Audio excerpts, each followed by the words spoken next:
Hello my dear students, welcome back to my channel Shubham Lecturer, myself Umashankar Goswami, welcome to all of you. So आज हम आपके लेकर आए हैं बहुत महत्वपूर्ण लघु उत्तरीय प्रश्न, कौन से लेसन के? वैद्युत रसायन के। तो कुछ महत्वपूर्ण प्रश्नों की सीरीज हमारे पास है। आइए शुरू करते हैं। और सबसे पहला जो हमारा क्वेश्चन है उसे देखते हैं क्या है। देखो सबसे पहला क्वेश्चन क्या है कि वैद्युत रासायनिक श्रेणी किसे कहते हैं, इसके प्रमुख लक्षण तथा दो प्रमुख उपयोग लिखिए। सबसे पहले क्या ये बताना कि वैद्युत रासायनिक श्रेणी है क्या। देखिए वैद्युत रासायनिक श्रेणी की अगर मैं बात करूं तो विभिन्न धातुओं एवं अधातु क्या है। मैं सबसे पहले एक बात आपको बताऊं, आप लोग क्लास 9th में पढ़े होंगे धातु और अधातु। क्या पढ़े होंगे? धातु और अधातु। धातुएं धन विद्युतीय होती हैं और अधातुएं क्या होती हैं? ऋण विद्युतीय। मतलब धातुओं पे पॉजिटिव चार्ज होता है, अधातुओं पे नेगेटिव चार्ज होता है, लेकिन इलेक्ट्रॉन को देकर पॉजिटिव चार्ज आता है और इलेक्ट्रॉन को लेकर नेगेटिव चार्ज आता है। तो चक्कर क्या है कि विभिन्न धातुओं तथा अधातुओं को मानक इलेक्ट्रोड विभव एस स्टैंडर्ड इलेक्ट्रोड पोटेंशियल, मानक इलेक्ट्रोड विभव यानी इसको अपचयन विभव भी कह सकते हैं, के बढ़ते हुए क्रम में रखने पर, किस क्रम में रखने पर? बढ़ते हुए क्रम में रखने पर एक श्रेणी प्राप्त होती है। जब आप बढ़ते हुए क्रम में रखेंगे तो आपको एक श्रेणी प्राप्त होगी। उस श्रेणी को क्या बोलते हैं? वैद्युत रासायनिक श्रेणी। कौन सी श्रेणी बोलते हैं? वैद्युत रासायनिक श्रेणी। कुछ ऐसी दिखाई देती है आपको ये श्रेणी। अपचयन क्षमता का घटता हुआ क्रम दिखाई देगा। यहाँ पर कुछ बीच में कुछ एलिमेंट्स दिखाई देंगे, जैसे मान लो एक्स वाई जेड, ठीक है। इस तरीके से एक श्रेणी दिखाई देगी। नीचे वाले आप जब देखेंगे वो सारे नेगेटिवली चार्ज, ऊपर जो भी एलिमेंट्स स्थित हैं यानी धातुएं स्थित हैं वो पॉजिटिवली चार्ज। दोनों का कॉम्बिनेशन होगा, यानी धातु भी इसी में अरेंज होंगे और कौन अरेंज होगा? अधातु भी। लेकिन एक चीज सिर्फ यहाँ पर आपको ध्यान रखनी है कि वो मानक इलेक्ट्रोड विभव के बढ़ते हुए क्रम में रखे जाएंगे। तो रखने पर जो एक श्रेणी प्राप्त होगी उसको बोलते हैं वैद्युत रासायनिक श्रेणी। आगे क्या है? वैद्युत रासायनिक श्रेणी के लक्षण क्या क्या है? देखो श्रेणी में ऊपर से नीचे की तरफ जाने पर, कहां जाने पर? ऊपर से नीचे की तरफ जाने पर तत्वों की अपचयन क्षमता घटती है, जबकि नीचे से ऊपर जाने पर, यानी ऊपर से नीचे जाओगे तो जो अपचयन क्षमता है वो घटेगी, और अगर आप नीचे से ऊपर जा रहे हो तो अपचयन क्षमता क्या होगी? बढ़ेगी। क्या होगी? बढ़ेगी। यानी ऊपर से नीचे जाओगे तो घटेगी और नीचे से ऊपर जाओगे तो बढ़ेगी। जो एक सीरीज बताई गई थी आपको, एक लाइन ड्रा करके, तो अगर ऊपर से नीचे जाओगे तो घट रही है और नीचे से ऊपर जाओगे तो बढ़ रही है, ठीक है। दूसरा पॉइंट क्या कहता है कि हाइड्रोजन से ऊपर सभी तत्व अम्लों से अपक्रिया करके हाइड्रोजन गैस उत्पन्न करते हैं। हाइड्रोजन के ऊपर जितने भी तत्व होंगे, जैसे हाइड्रोजन से ऊपर के सभी तत्व अम्लों से अपक्रिया करके हाइड्रोजन गैस मुक्त करते हैं, जबकि हाइड्रोजन के नीचे वाले तत्व क्या होंगे? अम्ल से अपक्रिया करके हाइड्रोजन गैस मुक्त नहीं करेंगे। इसका चक्कर क्या है? देखो मैं इस सेंटर पॉइंट पर हाइड्रोजन को मान लिया कि तो हाइड्रोजन के ऊपर जो भी होंगे वो अम्लों से अपक्रिया करके कौन सी गैस देंगे? हाइड्रोजन। इसके जो नीचे होंगे वो अम्लों से अपक्रिया करके हाइड्रोजन गैस नहीं देंगे। मतलब जो ऊपर होंगे हाइड्रोजन से, एक स्टैंडर्ड पॉइंट या फिर एक मिड पॉइंट जो लिया गया है वो हाइड्रोजन को लिया गया है कि जो इसके ऊपर होंगे वो अपक्रिया करके अम्ल से हाइड्रोजन गैस देंगे, और जो इससे नीचे होंगे वो अपक्रिया करने के बाद हाइड्रोजन गैस नहीं देंगे। तीसरा पॉइंट क्या कहता है कि हाइड्रोजन के ऊपर के सभी तत्व जल और भाप के साथ क्रिया करके हाइड्रोजन गैस देते हैं। हाइड्रोजन के ऊपर के सभी तत्व जल और भाप, दो चीजें हैं, जल और वाष्प, यानी H2O, और जल वाष्प का भी वही सेम होगा। तो जल और वाष्प के साथ अब क्रिया करके ये दोनों कंडीशन में ये जब रिएक्शन करेंगे तो कौन सी गैस प्रोड्यूस करेंगे? हाइड्रोजन। कौन सी गैस प्रोड्यूस करेंगे? हाइड्रोजन। यानी हाइड्रोजन के ऊपर जो भी तत्व होंगे वो जल तथा भाप के साथ अपक्रिया करके दोनों के दोनों क्या प्रोड्यूस करेंगे? Hydrogen gas. अब क्या है कि जिन तत्वों का अपचयन विभव जितना अधिक होता है वह उतना ही प्रबल ऑक्सीकारक होता है। अपचयन विभव यदि प्रबल तो वो प्रबल आक्सीकारक कहलाएगा। ये बात आप एकदम ध्यान में रखिएगा कि यदि उसका अपचयन विभव प्रबल है तो वह एक प्रबल आक्सीकारक, और जितना प्रबल होगा उतना ही प्रबल आक्सीकारक होगा। फिर क्या है कि जिस तत्व, क्या कह रहा है कि जिस तत्व का अपचयन विभव जितना कम होता है, जिस तत्व का अपचयन विभव जितना कम होता है वह उतना ही प्रबल अपचायक होता है। जिसका ज्यादा होगा वो प्रबल आक्सीकारक होगा और जिसका कम होगा वो क्या होगा, प्रबल अपचायक होगा।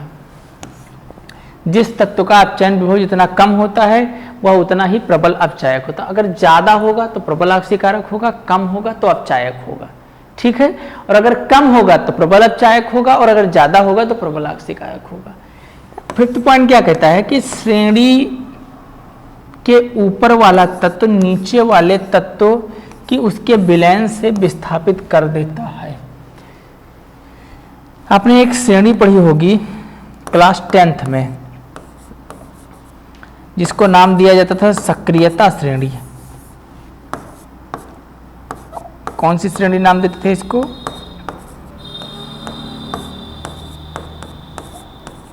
सक्रियता श्रेणी। यहां पर उसी का नाम बदलकर क्या रख दिया गया, विद्युत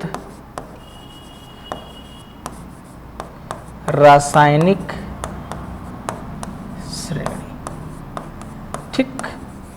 अब इसमें क्या होता था कि जो अधिक अपक्रियाशील, जैसे जिंक सल्फेट को अगर मैं कॉपर के साथ में रिएक्शन करा दूं, किसके साथ रिएक्शन करा दूं, कॉपर के साथ, तो ये इसको रिप्लेस करके क्या बना लेगा, ये बना लेगा CuSO4 और जिंक को यहाँ से रिप्लेस कर देगा। अब ये इसका मतलब क्या है कि कॉपर जिंक से अधिक अपक्रियाशील है और वो कम अपक्रियाशील धातु को उसके लवण विलयन में क्या कर सकता है, विस्थापित कर सकता है। उपयोग क्या है विद्युत रासायनिक श्रेणी के, उपयोग की बात करें, देखो उपयोग में क्या हुआ, किसी सेल का मानक वैद्युत वाहक बल, क्या ज्ञात करने में, मानक वैद्युत वाहक बल निर्धारित करने में, किसी भी सेल का मानक वैद्युत वाहक बल। दूसरा, धातुओं की क्रियाशीलता की तुलना करने में, ये बात बताने में या इस बात की तुलना करने में कि कौन सी धातु कितनी अपक्रियाशील है, क्योंकि ये जो सीरीज बनाई गई थी उसमें एक मिड पॉइंट पे आपका किसको लिया गया था, हाइड्रोजन को, ठीक। इसके ऊपर स्थित धातुएं और इसके नीचे स्थित धातुएं, ये मिड पॉइंट बनाया गया। तो यहाँ पर इसको रखने के बाद ये तुलना करना आसान हो गया कि कौन सी धातु अधिक अपक्रियाशील है और कौन सी धातु कम अपक्रियाशील है।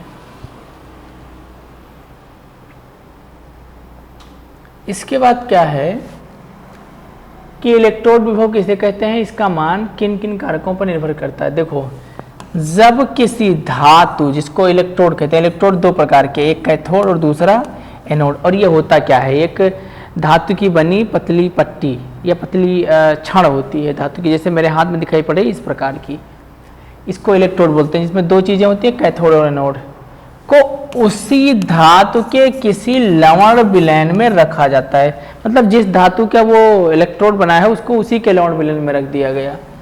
धातु तथा विलयन के संपर्क स्थल पर वैद्युतिक स्तर उत्पन्न हो जाता है, जिसके फलस्वरूप धातु तथा विलयन के मध्य विभवांतर उत्पन्न हो जाता है, जिसे इलेक्ट्रोड विभव कहते हैं। दो विभवों के बीच का अंतर क्या कहलाता है, विभवांतर। एक इलेक्ट्रोड विभव इसलिए कहेंगे क्योंकि एक कैथोड की तरह काम करेगा और दूसरा एनोड के। इसे ई से प्रकट करते हैं या प्रदर्शित करते हैं और इससे वोल्ट में मापा जाता है।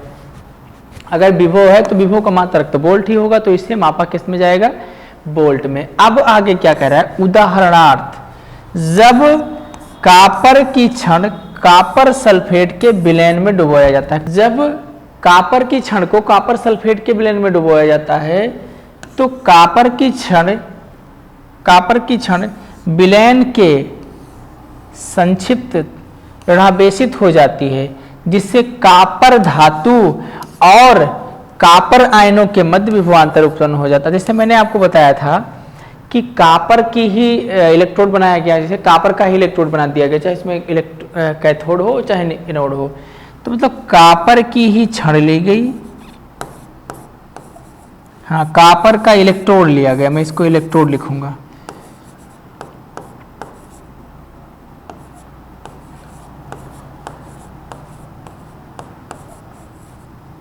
और उसको उसी के लवण विलयन यानी कॉपर सल्फेट में डुबो दिया गया। कॉपर का ही छड़ लिया गया और उसको उसी के लवण विलयन यानी कॉपर सल्फेट में डुबो दिया गया।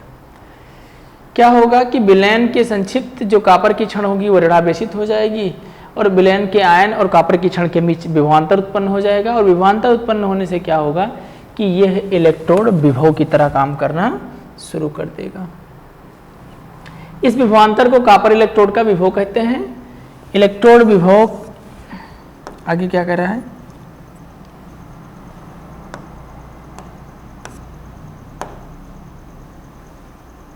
इलेक्ट्रोड विभव निम्नलिखित कारकों पर निर्भर करता है। पहला क्या, चालक की प्रकृति, नेचर कैसा है कंडक्टर का। जिस इलेक्ट्रोड की चालकता अधिक होगी वह उतना ही अधिक इलेक्ट्रोड विभव उत्पन्न करेगा।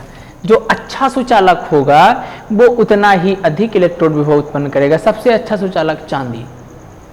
दूसरा क्या है, धात्विक आयन की विलयन में सांद्रता। सांद्रता बढ़ाने पर इलेक्ट्रोड विभव का मान घटता है। यदि आप कंसंट्रेशन बढ़ाओगे तो जो इलेक्ट्रोड विभव है उसका जो मान है वो धीरे धीरे क्या होता चला जाएगा, कम होता चला जाएगा। क्योंकि सांद्रता बढ़ाने पर आयनन घट जाता है जिसके फलस्वरूप चालकता क्या हो जाती है, कम हो जाती है। सांद्रता बढ़ाने पर आयनन घट जाता है जिसके फलस्वरूप चालकता क्या होती है, कम हो जाती है। तीसरा पॉइंट क्या कह रहा है कि तापक्रम इलेक्ट्रोड विभव का मान भी निर्भर करता है जो ताप बढ़ाने पर आयनन बढ़ जाने के कारण बढ़ जाता है। जैसे जैसे आप क्या करेंगे कि आप किसी वेसल को आपने लिया, ठीक है, इसमें आपने एक धातु की छड़ डाली, मान लीजिए ये छड़ आपने कॉपर की डाली थी और इसमें आपने कोई विलयन भर लिया जो विलयन कैसा था, कॉपर सल्फेट का। अभी मैं इसको बर्नर नीचे लगा दूं और बर्नर से इसको हीट करना शुरू कर दूं, ठीक। तो जब हीट करोगे तो क्या होगा, आयनन बढ़ जाएगा। क्या बढ़ जाएगा, आयनन बढ़ जाएगा। और यदि आयनन में वृद्धि हो गई, किस में वृद्धि हो गई, आयनन में। मतलब मेरे कहने का क्या है कि अगर आयनन बढ़ा यानी आयोनाइजेशन में क्या हो गई, वृद्धि हो गई। तो अगर आयोनाइजेशन में वृद्धि होगी तो भी इलेक्ट्रोड विभव का मान जो होगा वो क्या होगा, बढ़ता चला जाएगा। आगे क्या कह रहा है कि हाँ, प्रबल तथा विद्युत दुर्बल विद्युत अपघट्टों के उदाहरण सुझाइए। देखो प्रबल विद्युत अपघट्ट क्या है, मैं बात करूं प्रबल विद्युत अपघट्ट क्या है। प्रबल विद्युत अपघट्ट वह विद्युत अपघट्ट जो जलीय विलयन में या अन्य ध्रुवीय विलायकों के साथ बने विलयन में लगभग पूर्णतः आयनित हो जाते हैं। प्रबल विद्युत अपघट्ट जो पूर्णतः आयनित हो जाएंगे वो क्या कहलाएंगे, प्रबल विद्युत अपघट्ट। जैसे आयनिक, अच्छा हाँ, ध्रुवीय विलायक का मतलब क्या हुआ, जैसे पानी, ये क्या है, एक पोलर सॉल्वेंट है जिसको हम ध्रुवीय विलायक बोलते हैं। कैसा सॉल्वेंट है, पोलर सॉल्वेंट। पानी एक पोलर सॉल्वेंट है यानी ध्रुवीय विलायक है। किस प्रकार से, जैसे अब इसको पानी में हम डालेंगे NaCl को तो ये किस में टूट जाएगा, Na प्लस और प्लस में Cl माइनस। दूसरा वाला देखो RCl क्या टूट जाएगा, R प्लस और Cl माइनस। तीसरा क्या HCl किस में टूट जाएगा, H प्लस और Cl माइनस। NaOH किस में टूट जाएगा,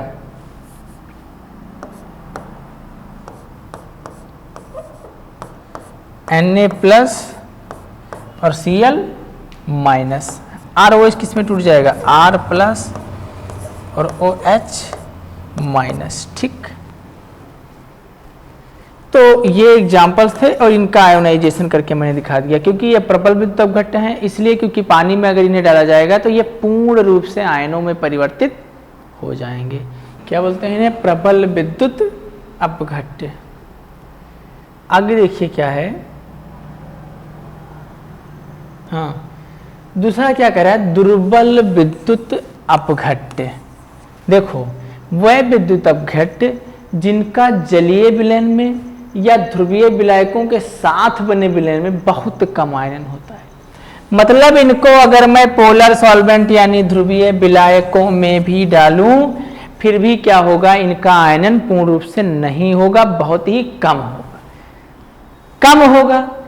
इसी कारण यहां तक कि अत्यधिक तनुता पर भी पूर्णता आयनन नहीं होगा। तनु बनाए, अगर उसमें हम पानी की मात्रा बढ़ाकर विलयन को सांद्रता से तनु की तरफ अग्रसर करें फिर भी पूर्ण रूप से इनका आयनन नहीं होगा। और अगर पूर्ण रूप से इनको आयनन नहीं होगा तो इनको क्या बोलेंगे, दुर्बल विद्युत अपघट्ट, और जिनका पूर्ण रूप से आयनन होगा उनको क्या बोलेंगे, प्रबल विद्युत अपघट्ट। दुर्बल विद्युत अपघट्ट कहलाते हैं। तीसरा, अब देखो एग्जाम्पल देखो, एस्टिक एसिड है ना ये हमारा, इसका अगर मैं आयन करूं तो क्या मिलेगा, मुझे मिलेगा CH3COO माइनस और प्लस में H प्लस, इसको बोलते हैं एसीटेट आयन।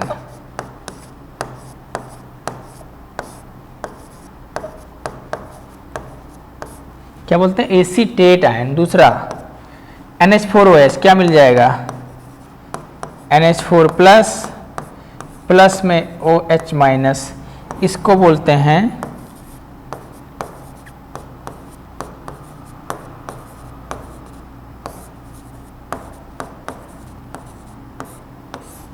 Ammonium ion. तीसरा हमारा क्या, H2CO3 2H plus plus CO3 2 minus, इसको हाइड्रोजन आयन, इसको बोलते हैं कार्बोनेट आयन।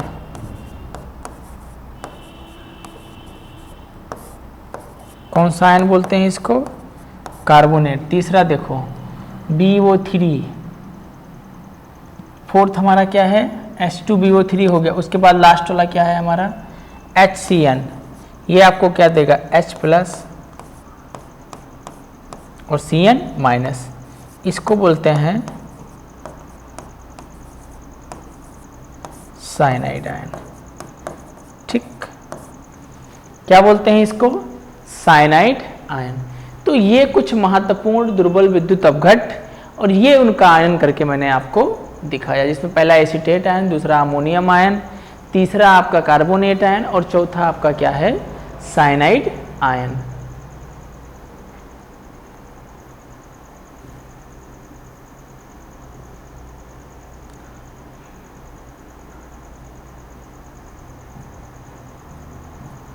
एक बार पुनः रिवाइज कर देते हैं सारे टॉपिक्स को। सबसे पहला टॉपिक मेरा क्या था, विद्युत रासायनिक श्रेणी। उसके बाद दूसरा टॉपिक क्या था, विद्युत रासायनिक श्रेणी के लक्षण। उसके बाद विद्युत रासायनिक श्रेणी के उपयोग, इलेक्ट्रोड विभव। इलेक्ट्रोड विभव के बाद ये दोनों चीज़ें महत्वपूर्ण, ये एग्जाम्पल्स याद रखिएगा आप इनके, NaCl, alkyl chloride, hydrogen chloride, sodium hydroxide, first degree alcohol. दूसरा वाला एग्जाम्पल अगर इसका देखा जाए, एसिटिक अम्ल, अमोनियम हाइड्रोक्साइड, H2CO3, H3BO3 और हाइड्रोजन साइनाइड। तो मेरे प्यारे स्टूडेंट्स, आज का लेक्चर यहीं पर समाप्त होता है। फिर नए वीडियो में नई ऊर्जा और नई उम्मीद के साथ मिलेंगे। तब तक आप मेहनत करते रहिए, क्योंकि मेहनत ही है जो आपको आपकी सफलता के शिखर तक ले जाएगी। जय हिंद।